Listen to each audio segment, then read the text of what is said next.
I felt exploited. I felt trapped. I felt helpless. A dramatic final showdown before the jury. I felt my basic rights were being stolen. I felt I was being raped. These knives show his intent to kill. And now is my final time to speak for her. That is my job, my duty, my privilege. But in the end, the jury needed little time to find Muzammil Hassan guilty. News 4's live team coverage starts right now. And good evening, everyone. It took almost 2 years to bring to trial and 3 weeks of drawn-out, dramatic, and deeply disturbing testimony. But a jury of 8 men and 4 women needed less than an hour to find Muzammil Hassan guilty of second-degree murder in the beheading of his wife. News 4's Lori Schultz has been keeping you connected to this trial since day one. She begins our team coverage tonight.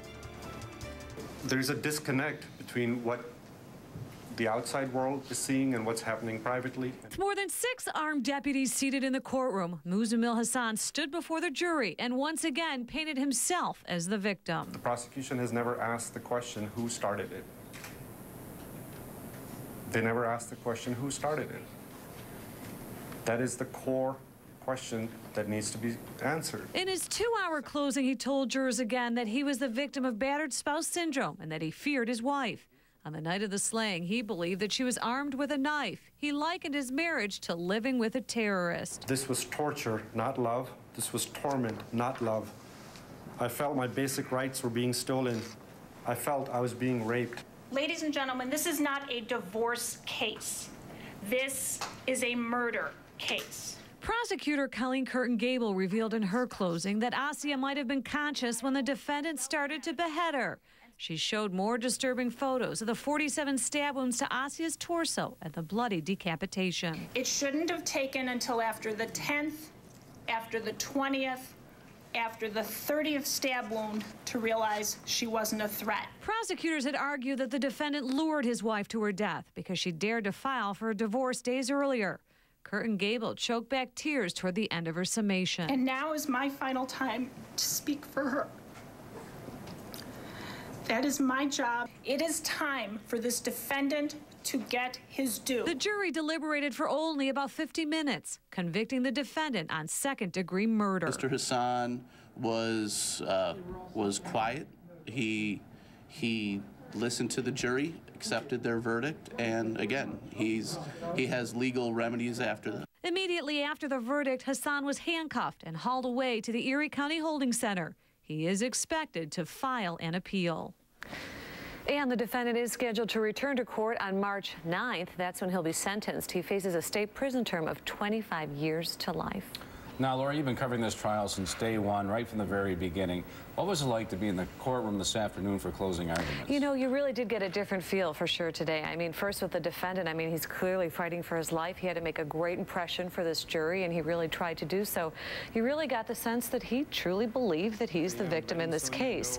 And, you know, it was very interesting just to hear his remarks and just to see him standing there. What really threw me was Prosecutor Colleen Curtin Gable. She's been firm, you know, this whole trial, very, very strong. And all of a sudden you hear her at the very end, you know, kind of a crack in her voice, as if she's going to start to cry and tear up. And people around me, spectators in front, were tearing up and sniffling for some time after that. Right. What about the jury as Hassan is facing them for 2 hours, right, delivering his summations? What about them? Yeah, you know, the judge gave him 2 hours and he used up all of that time, which was really interesting. The first 30 minutes, they were fixated right on him. And then he started to drift a little bit and ramble on saying like evil dragon and patriot religion, and just he brought into different vocabulary, which I think kind of lost them a little bit. And also there were a lot of delays too, because he paused a lot during his closing. So, you know, hard to say what they were thinking, but you could see them fidgeting at times, especially as we got on to the hour, hour and a half, 2 hours. Lori, we've appreciated your insight and your blogging from inside the courtroom. I know a lot of viewers have come to appreciate it as well. Thank you. Thanks. Now, Prosecutor Colleen Curtin Gable was the face of the people in this trial and the voice for the victim, Asia Hassan. As News 4's Michelle McClintock reports, her pursuit of justice paid off with a verdict at lightning speed. It took them nearly 4 days to go through 22 witnesses and prove our case. A case that showed that Muzamil Hassan was a cold-blooded murderer who savagely beheaded his wife because she was going to leave him. It may have seemed to the general public that this was an open and shut case, but prosecutors never assumed that it would be a verdict easily handed to them, despite a mountain of evidence and witnesses to back their argument. Colleen Curtin Gable was emotional during her summation.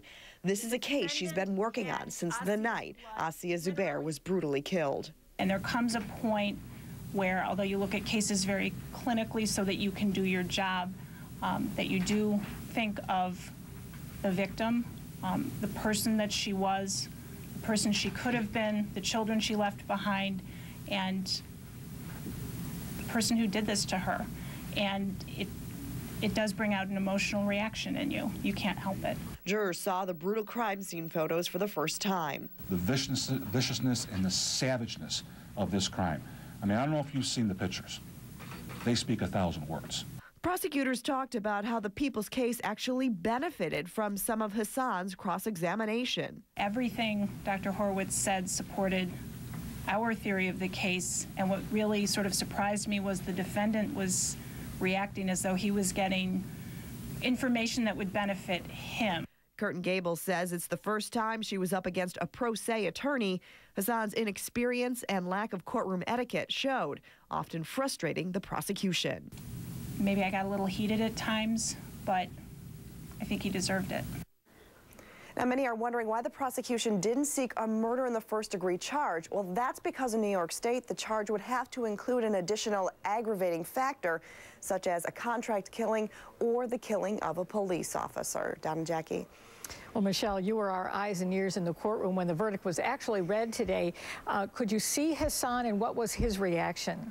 Well, both the defense and the prosecution were facing the judge, so the courtroom really only saw him from behind. He was seated and surrounded by several court officers and didn't seem to have much of a reaction at all, which did surprise many because this trial was filled with so many twists and turns. So pretty anticlimactic, actually. All right. Thank you, Michelle. And there wasn't an empty seat in the House in that courtroom as the trial reached its climax. News 4's George Rickard has reaction now from Western New Yorkers captivated by the courtroom drama. I'm just glad that he was found guilty. Outside the 7-Eleven that Hassan's used to own in Orchard Park, people weren't surprised at the quick verdict. I wasn't surprised about that. It seemed like it was pretty much a slam dunk from the start that he would be found guilty. He thought he was better off representing himself, and his testimonies were against him pretty much. But I don't think any other defense attorney could have saved him either. Did the crime, do the time. News 4's legal analyst Terry Connors thinks Hassan's decision to represent himself was an attempt to humanize himself and let the jury see his vulnerabilities. In terms of a legal defense, conforming to the requirements of the law, he did nothing right.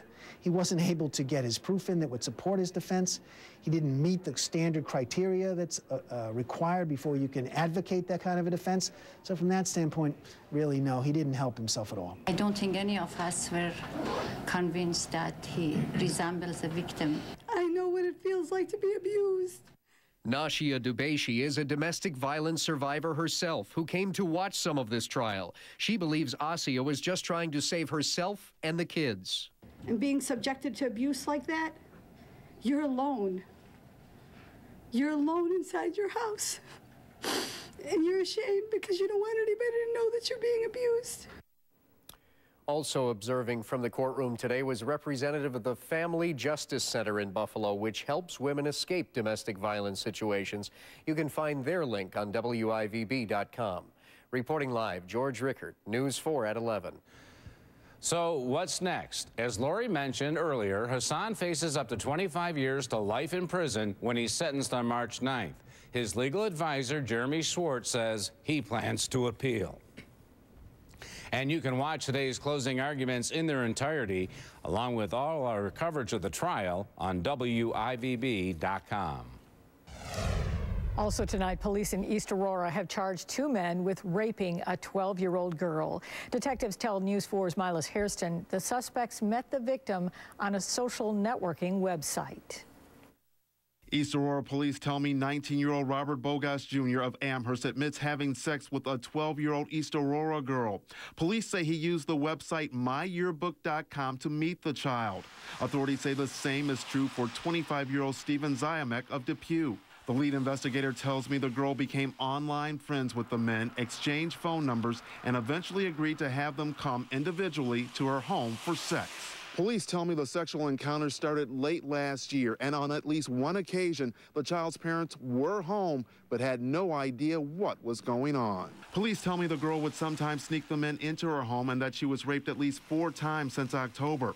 This all came to an end when one of the child's neighbors noticed a man approaching the house when the girl's parents weren't home and called police. Robert Bogas Jr. and Stephen Ziamek are both charged with first-degree rape and predatory sexual assault against a child. Miles Hairston, News 4. Investigators are trying to solve a puzzling mystery surrounding a deadly fire in Alden. Rescuers pulled a man from a burning hole on Eubauer Road yesterday. He had suffered burns over 90% of his body, and no one was living at the home, and police do not know why the man was inside. But moments before firefighters arrived, a neighbor noticed suspicious activity around the home. Just prior to seeing the smoke, he had seen a car pull in the driveway at the house and observed a single subject get out of the car, walk around the house, and enter the house through what looked to be a back window. Well, the victim died today at ECMC. Police are not releasing his name. A bill that called for banning the sale of puppies in pet stores in Amherst will not become law. Tonight, the town attorney told the board it does not have the power to enact such a law. It must come from Albany. Supporters say the bill was designed to help fight puppy mills. The owner of the town's only pet store, Steve's Wonderful World of Pets, says all of his dogs come from a reputable breeder. President Obama is calling on big business to show Americans the money. His message to corporate America is next. Plus this. The losses pile up from last week's crippling winter storms. And Super Bowl 45 sets a new record. Some bone-chilling cold and blowing snow ahead of a pattern change. I'll have the details coming right up. You're watching WIVB TV, proudly serving Buffalo, the Niagara Frontier, and all of Western New York. With Jackie Walker, Don Postles, sports with John Murphy, and weather with meteorologist Don Paul. Now, live from Channel 4 in Buffalo, keeping you connected. This is News 4 at 11. The group Human Rights Watch says almost 300 people have been killed since the uprising against the Egyptian government began 2 weeks ago. That count is based on visits to 7 hospitals in Cairo and surrounding cities. It is expected to rise. President Hosni Mubarak announced last week that he will step down later this year. President Obama is calling on American business leaders to, quote, get in the game. The president told the U.S. Chamber of Commerce today the U.S. companies have a responsibility to help the economy. He wants top executives to spend their almost $2 trillion in profits creating jobs. They have to be shared by American workers who need to know that expanding trade and opening markets will lift their standards of living as well as your bottom line. The president is pledging to help American businesses compete by pushing for more exports and making changes in the corporate tax code. Well, business is very good at Ford. The nation's #2 automaker says its sales are so strong right now, it's stepping up production, making 13% more cars and trucks from now until the end of March. Sales at Ford rose 9% last month.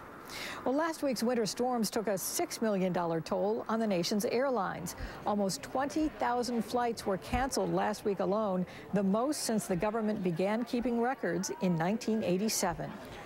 If you weren't watching the Super Bowl yesterday, what were you watching? For the second straight year, the Super Bowl has set a new ratings record. An estimated 111 million Americans watched the Packers outlast Pittsburgh. That's almost 5 million more viewers than last year. And the series finale of MASH, which held the most watched title for some 27 years, now slips to #3.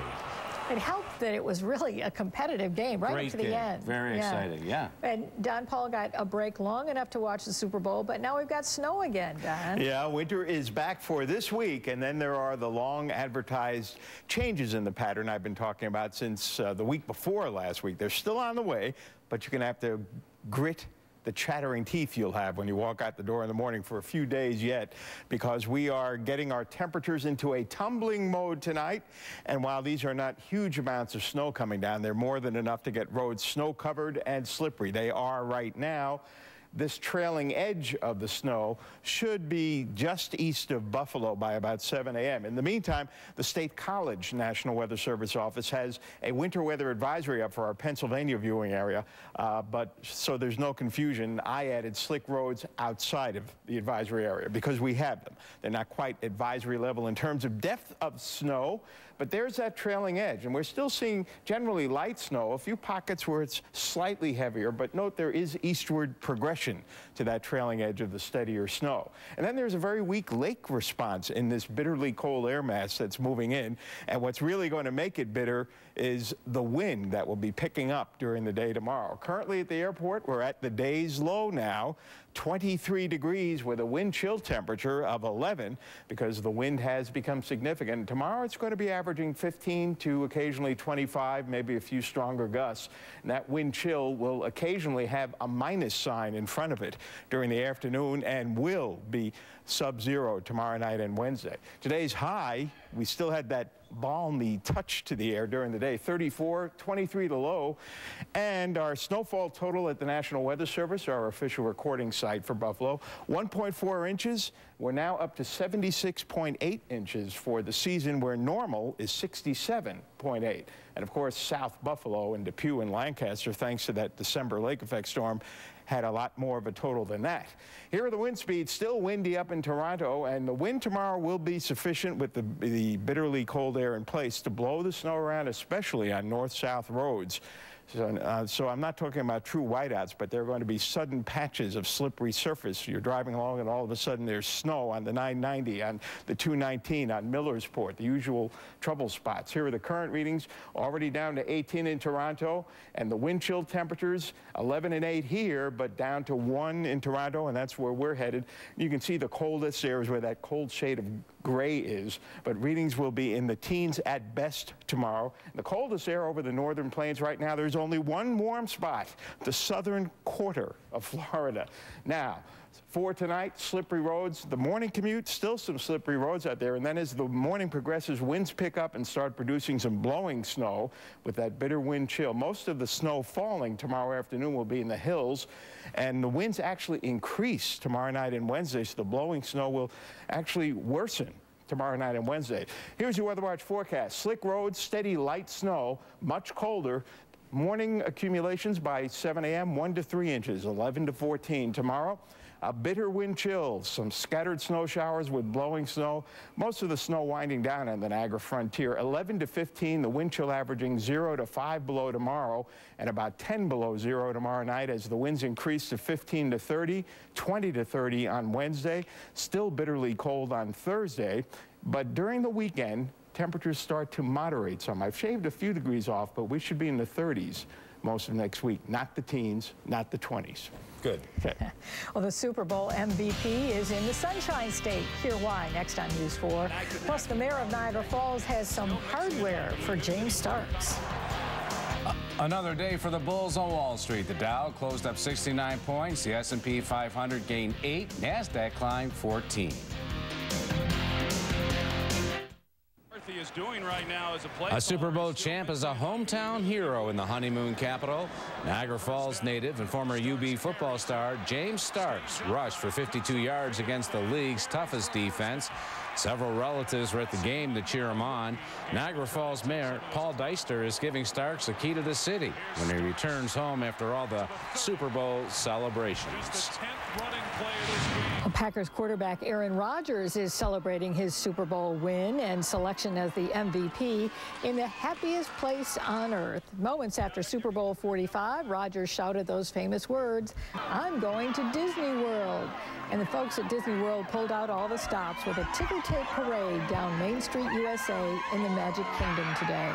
This is the 25th year of those "I'm going to Disney World" commercials. Now, News 4 continues with the latest in sports. If all goes as planned, Terry Pegula should be at the helm of the Buffalo Sabres 6 days before the trade deadline. He told me over the weekend the plan for his purchase of the team is to be completed 2 weeks from tomorrow, February 22nd. Sabres sources have confirmed that date as the target date for transfer of the hockey franchise. Pegula told me Saturday night he's excited about assuming ownership of the team, and he plans on winning a Stanley Cup in Buffalo, and then, in his words, winning another one. You can read about my conversation with Pegula on the Channel 4 website. Check out the sports blog on WMV.com. Pegula's hockey club worked out at HSBC Arena today before they left for a 2-game road trip. They have turned the corner, 10 wins in their last 15 games, but they're still on the outside of the playoff picture looking in. And the players acknowledge, as well as they played, they've still got some more work to do. We found our game here. We're playing good hockey. You know, now for us, the most important thing is just to stay confident. You know, when we're up like in Pittsburgh, you know, just to keep the pedal down and then keep going for the next goal like we did against Toronto, and then, you know, not wait to win. You know, we got to go out there and deserve to win, and I think if we do that, we'll have a good chance for the playoffs.